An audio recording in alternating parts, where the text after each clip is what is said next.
sapeurs-pompiers sont morts et 10 personnes ont été grièvement blessées à la suite d'une très forte explosion survenue samedi matin à Paris dans un immeuble où des pompiers intervenaient pour une fuite de gaz. 2 pompiers sont décédés, 10 personnes ont été grièvement blessées et 37 autres légèrement blessées, a précisé le parquet de Paris dans un bilan donné vers 13 h, peu avant. Le ministre de l'Intérieur Christophe Castaner et la préfecture de police avaient donné à la presse un bilan de 4 morts, 2 pompiers et 2 personnes civiles, avant de rectifier. Les 2 pompiers ont succombé à leurs blessures. Parmi les personnes grièvement blessées, 3 d'entre elles, des civils, ont leur pronostic vital engagé, selon le commandant Éric Moulin, des sapeurs-pompiers de Paris. L'explosion s'est produite au 6 rue Trévise, où se trouvent notamment une boulangerie et un restaurant au rez-de-chaussée, dans le 9e arrondissement de la capitale. À 8 h 37, nos sapeurs-pompiers sont intervenus au 6 rue de Trévise pour une fuite de gaz. Au moment de leur intervention, une dramatique explosion a eu lieu, a précisé M. Castaner qui s'est rendu sur les lieux, tout comme le Premier ministre Édouard Philippe, la maire de Paris Anne Hidalgo et le procureur de Paris Rémi Hetz. Vers 10 h, dans la rue encore enfumée jonchée de verre et de débris, des immeubles et des commerces avaient les fenêtres et les vitrines soufflées, des voitures étaient renversées ou totalement détruites, calcinées, témoignant de la force de l'explosion, ont constaté des journalistes de l'AFP. Je dormais et j'ai été réveillé par l'effet de souffle.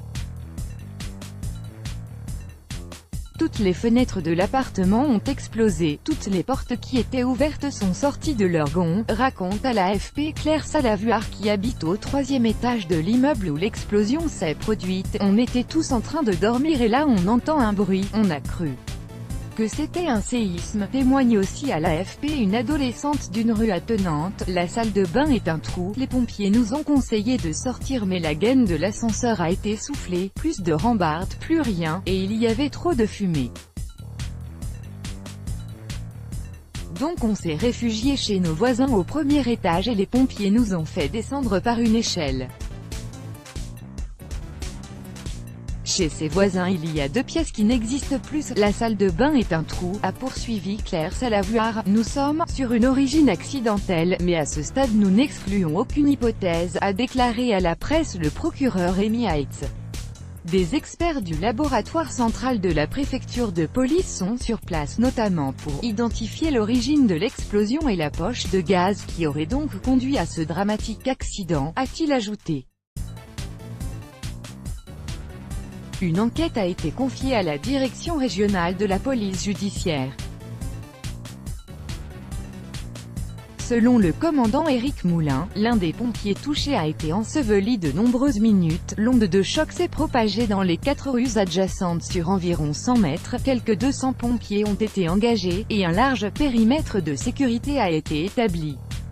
Peu après l'explosion, dans les rues, plusieurs touristes, valises à la main, évacuaient les nombreux hôtels de cette zone centrale de la capitale parisienne, a constaté une journaliste de l'AFP. D'autres sortaient en robe de chambre ou finissaient de s'habiller précipitamment dans la rue en sortant des immeubles et hôtels voisins.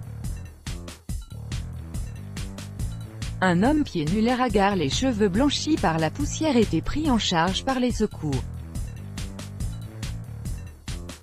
Une femme âgée, encore en pyjama sous sa robe de chambre, a dû aussi utiliser une échelle de pompier pour évacuer un appartement situé au 2e étage de l'immeuble. La mairie de Paris a ouvert une cellule d'accueil et d'assistance à la mairie du 9e arrondissement, notamment pour les habitants qui cherchent un relogement ou qui ont des demandes liées à cet événement dramatique, a annoncé Anne Hidalgo dans un tweet. L'explosion s'est produite alors que plus de 5000 forces de l'ordre étaient mobilisées dans la capitale à l'occasion du 9e samedi de manifestation des Gilets jaunes. BLB JMO EVSGRD EPE TIB PHC